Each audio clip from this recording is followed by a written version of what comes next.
నమస్తే,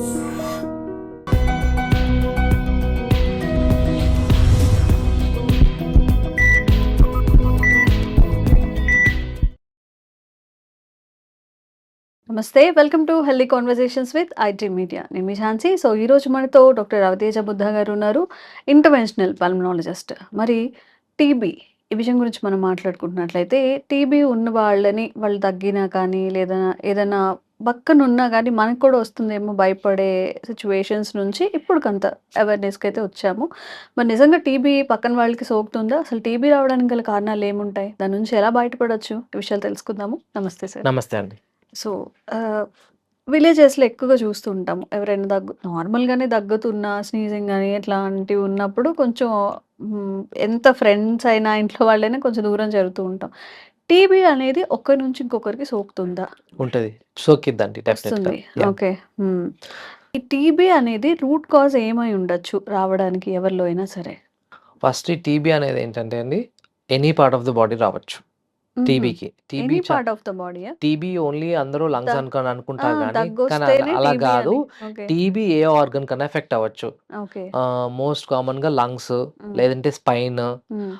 సో చాలా రకాలు. సో జెనిటల్ టీబీ అంటాము. కొంతమందికి ఫీమేల్స్‌లో యుటరైన్ టీబీస్ అయి గూడా సర్వైకల్ టీబీ గూడా చూసే ఛాన్సెస్ ఓహో! ఉంటాయి.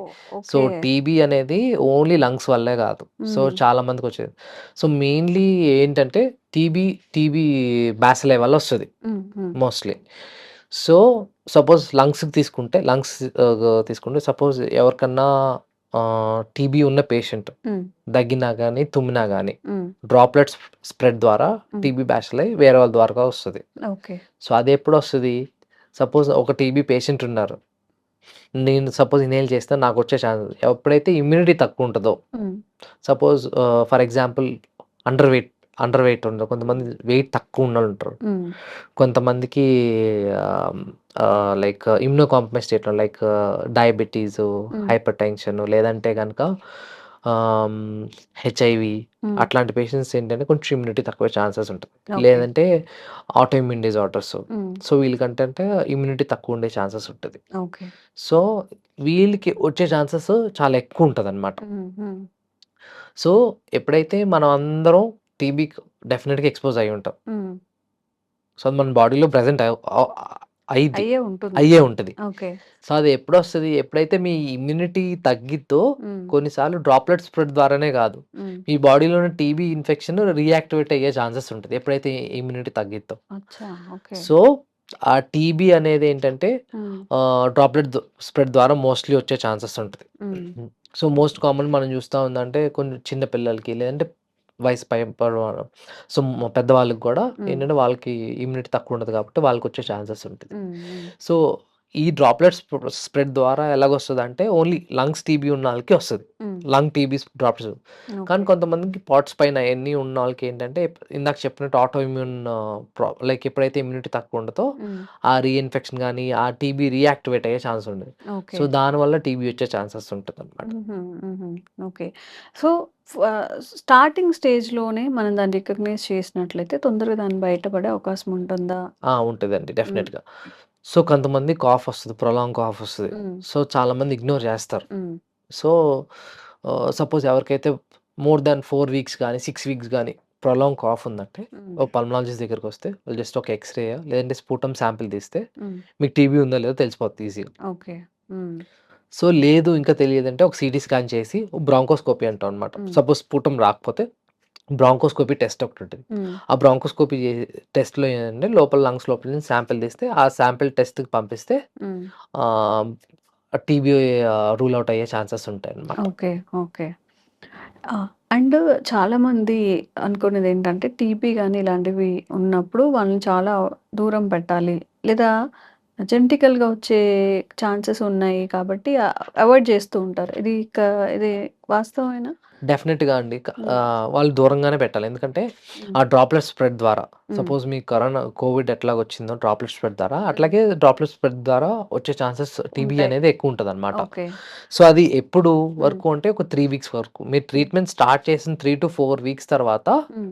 సో వాళ్ళ వల్ల పెద్ద ఇబ్బందేముండదు. ఓకే. సో ఎప్పుడైతే వాళ్ళు ట్రీట్మెంట్ స్టార్ట్ చేయలేదు, లేదంటే వాళ్ళు డయాగ్నోస్ చేయలేదో హ్మ్. అప్పటి వరకు అందరూ రిస్క్‌లో ఉండే ఛాన్సెస్ ఎక్కువుంటదనమాట. ఉంటుంది. So, okay. ఎప్పుడైతే వాళ్ళు టీబీ డిటెక్ట్ అయ్యి, టీబీ డయాగ్నోస్ అయ్యి, హ్మ్. ట్రీట్మెంట్ స్టార్ట్ చేసిన తర్వాత ఒక 3-4 వీక్స్ వరకు హ్మ్. ఏదైతే స్ఫుటం ఉంటదో, హ్మ్. ఆ హ్మ్. స్ఫుటంలో బ్యాక్టీరియా అనేది ఉంటదనమాట. హ్మ్. టీబీ బ్యాక్టీరియా అనేది ఉంటది. ఓకే. సో, ఎప్పుడైతే మనకి ట్రీట్మెంట్ స్టార్ట్ చేసిన తర్వాత 1 మంత్ తర్వాత టీబీలో ఉన్న ఆ స్ఫుటంలో ఉన్న బ్యాక్టీరియా అనేది రాకుండా ఉంటదనమాట. అప్పుడు హ్మ్. వాళ్ళు ఇన్ఫెక్టివ్ స్టేజ్ నుంచి తక్కువుంటరు. ఓకే. ఓకే. ఇన్ఫెక్ట్ అవ్వకుండా ఉంటారు. ఉంటారు. ఓకే. సో, అసలు టీబీకి పర్మనెంట్‌గా క్యూర్ చేయడానికి మెడిసిన్ ఉందా? ఈ ట్రీట్మెంట్ అనేది ఎంత టైం తీసుకుంటుంది వాళ్ళకి పూర్తిగా తగ్గాలి అంటే? సో, టీబీ అనేదండి depend upon organ to organ. Hmm. Suppose lung TB వచ్చింది. లంగ్ లోపల టీబీ హ్మ్. వచ్చిందనుకోండి. అది 6 మంత్స్ వాడితే హ్మ్. సరిపోతది. ఓకే. సో, ఆ టీబీలో కూడా చాలా రకాలున్నాయి. హ్మ్. ఒకటేంటంటే నార్మల్ టీబీ. హ్మ్. ఇంకొకటేంటంటే ఎండీఆర్ టీబీ అనమాట. Multi drug resistance TB. Okay. చాలామంది ఏం చేస్తారంటే మీరు అబ్జర్వ్ చేస్తే టీబీ మందులేసుకుంటారు. హ్మ్. వాళ్ళు 1, 2 మంత్స్ ఆగినెమ్మటే ఎమ్మటే ట్రీట్మెంట్ ఆపేస్తారు. హ్మ్.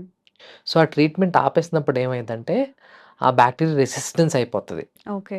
సో, వాళ్ళకేంటంటే మళ్ళీ రీఇన్ఫెక్షన్ అయ్యే ఛాన్స్ ఉంటది. హ్మ్. ఎప్పుడైతే దాన్ని ఎండీఆర్ టీబీ అంటాం అనమాట. హ్మ్. హ్మ్. సో, ఎప్పుడైతే ఇర్రెగ్యులర్‌గా మెడిసిన్స్ ఏసుకుంటారో హ్మ్. వాళ్ళకి ఎండీఆర్ టీబీ వచ్చే ఛాన్స్ ఉంటది. వాళ్ళకేంటంటే మనం ఏదైతే 6 మంత్స్ ట్రీట్మెంట్ ఇస్తామో అది పనిచేయదు. హ్మ్. సో, వాళ్ళు ఆల్మోస్ట్ 1 ఇయర్ టు 1 ½ ఇయర్ మందులు వాడాల్సొస్తది. ఓకే. కొంతమందికి ఈవెన్ ఒక 6 మంత్స్ టు 1 ఇయర్ ఇంజెక్షన్స్ కూడా ఇవ్వాల్సొస్తది. సో, ఆ హుహు. ఎండీఆర్ టీబీ అనేది వెరీ డేంజరస్ అనమాట. So, okay. అందుకే మనం మీరు గవర్నమెంట్ స్ట్రిక్ట్‌గా ఇప్పుడు సపోజ్ మనకి గవర్నమెంట్‌లో ప్రతి దానికి మన గవర్నమెంట్ గూడా ఒక పాలిసీ తీసుకొచ్చింది. హ్మ్. సపోజ్ ఎవరైనా టీబీ ఉందా ఫస్ట్ గవర్నమెంట్‌కి నోటిఫై చేయాలి మనం. హ్మ్. గవర్నమెంట్‌కి నోటిఫై చేస్తే వాళ్ళు ఫాలో అప్ చేస్తారు. ప్రతి పేషెంట్ దగ్గరికెళ్లి వెదర్ ఏసుకున్నారా లేదా? హ్మ్. ఈవెన్ గవర్నమెంట్ ఫ్రీగా మెడికేషన్స్ కూడా ఫ్రీగా ఇస్తదనమాట. ఎవరికైతే టీబీ వచ్చిందో వాళ్ళకి ఫ్రీగా మెడికేషన్స్ కూడా ఇస్తది. ఓకే. సో దట్ ఏంటంటే టీబీ బర్డెన్ తగ్గించడానికే అనమాట. హ్మ్. హ్మ్. హ్మ్. సో ఏందంటే రెగ్యులర్‌గా సపోజ్ ఎవరికైనా టీబీ వచ్చినా compulsory 6 months to 8 months medications అయితే కంపల్సరీ వాడాలి. వేరాస్ లంగ్ టీబీ వస్తే హ్మ్. 6 మంత్స్ వరకు వాడాల్సొస్తది. ఓకే. వేరాస్ బోన్ టీబీ గాని, స్పైనల్ టీబీ వస్తే వాళ్ళు 1 ఇయర్ టు 1 ½ ఇయర్ వరకు హ్మ్. మెడికేషన్స్ అనేది వాడుతూ వాడుతూ ఉండాలి. ఉండాలనమాట. అండ్ మనం అబ్జర్వ్ చేసుకున్నట్లయితే ఇప్పుడు గడిచిన ఒక 10, 15 ఇయర్స్ నుంచి చూసుకుంటే మెడిసిన్‌లో గాని, ఇచ్చే ట్రీట్మెంట్‌లో గాని క్వాలిటీ ప్లస్ తగ్గే ఛాన్సెస్ అనేవి ఎంతవరకి డెవలప్ అయ్యాయంటారు? సో, మెడిసిన్స్ అనేది అంతకుముందుకి ఇప్పటికి చాలా ఫార్ సుపీరియర్‌గా ఉన్నాం. టెస్టులు చేయటంలో గాని, హ్మ్. లేదంటే ఎవరికైతే డౌట్‌ఫుల్ వచ్చిందో సో, హ్మ్. హ్మ్. పీపుల్ హ్మ్. అంతకుముందు ఇప్పటికి చాలా అవేర్‌గా ఉన్నారు. హ్మ్. సపోజ్ కాఫ్ వచ్చినమంటే మేము హాస్పిటల్‌కి ఎవరొచ్చినా గాని డెఫినిట్‌గా టీబీ టెస్ట్ అనేది చేపిస్తాం అన్నమాట. Suppose long duration of cough కానీ, లేదంటే ఎక్స్‌రేలో మాకు సస్పీషియస్‌గా ఉన్నా, లేదంటే హ్మ్. సీటీలో సస్పీషియస్‌గా ఉన్నా డెఫినిట్‌గా ఫస్ట్ మేము టీబీ టెస్ట్ చేపిస్తాం. ఓకే. దాని తర్వాత వేరే అన్నీ రూల్ ఔట్ చేస్తాం. హ్మ్. సో, వన్స్ మనం ఆ టీబీ టెస్ట్ చేస్తే హ్మ్.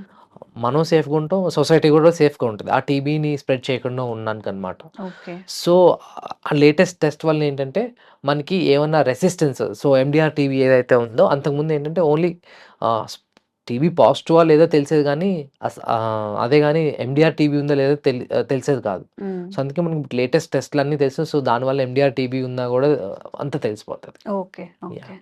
సో, ఎవరైనా గానీ టీబీ ఉంది అని చెప్పి మీరేమి డిప్రెస్ అవ్వక్కర్లేదు. ఇప్పుడున్న మెడికేషన్ గానివ్వండి, ట్రీట్మెంట్ గాని చాలా అడ్వాన్స్డ్‌గా ఉంది కాబట్టి, సార్ మెన్షన్ చేసిన జాగ్రత్తలైతే తీసుకుంటూ, ట్రీట్మెంట్ తీసుకుంటే తొందరగా బయటపడే అవకాశం ఉంటుంది. అండ్ ఇంకొన్ని ఇన్ఫర్మేటిక్ వీడియోస్ అందించే ప్రయత్నం రవితేజ సార్ త్రూ చేస్తూనే ఉంటాము. Thank you so much sir. Thank you.